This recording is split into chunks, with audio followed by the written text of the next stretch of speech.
When I was little, I had what most would say a pretty normal life. Now that is up to my 6th birthday, my memory of the first 5 or so years of my life is a little hazy, but boy do I remember my 6th birthday. It was a Saturday. My mom and dad took me to an amusement park. I would say it was one of the best days of my life. Later that night, when I went to sleep, I heard screaming followed by crying, and then silence. Dead silence. My hairs on the back of my neck were sticking up, and I was sweating. I didn't want to know what happened, so I closed my eyes. I cried myself to sleep. I woke up the next morning to breakfast in bed. My mom said, "Good morning, sweetie." I had a really confused look on my face, and I asked, "Mom, what happened last night?" She just repeated, "Good morning, sweetie." She had a smile on her face that was just plain old creepy.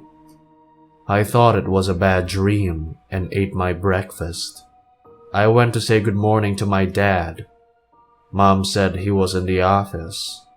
I walked in there, and there I saw my dad. Or at least some of him. There in front of me was my dad's head, legs and arms on a large plate. I screamed loudly and started to cry. I then noticed a shadow. It was coming from right behind me. I quickly turned around to see what looked like my mom. Her arms and legs had cuts all over them, and her nose had no skin. She was holding a shotgun in her hands. She came up to me and whispered in my ear, "Happy birthday." She then took the shotgun and shot herself in the mouth, killing herself instantly. I called the police, and they rushed over right away. I was put into an insane asylum. Apparently they thought I was behind all of this. At the time I thought to myself, how could they think the criminal behind this was a 6-year-old? It was until 6 years later that I was let out. I was to be sent to my grandfather.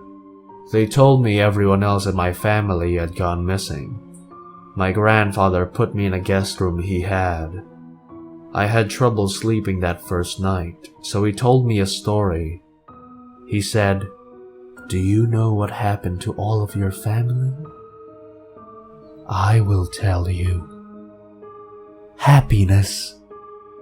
That is what happened. They learned what true happiness is. And you know what? You will too know soon enough. Everyone will. Everyone has. And everyone does." He then walked out of the room. I thought about what he said. It didn't come to me that night, but it did soon enough. Just like he said. The next morning I woke up to my grandfather's body on the foot of my bed. His head had a perfect hole right through the side of it, with a bloody pistol in his right hand. I called the police and they took me back to the insane asylum. I was now put in a special room with nothing but spongy walls and a bed. That night I pressed the button for security to come. Right when one of them came in, I tackled him and took his gun.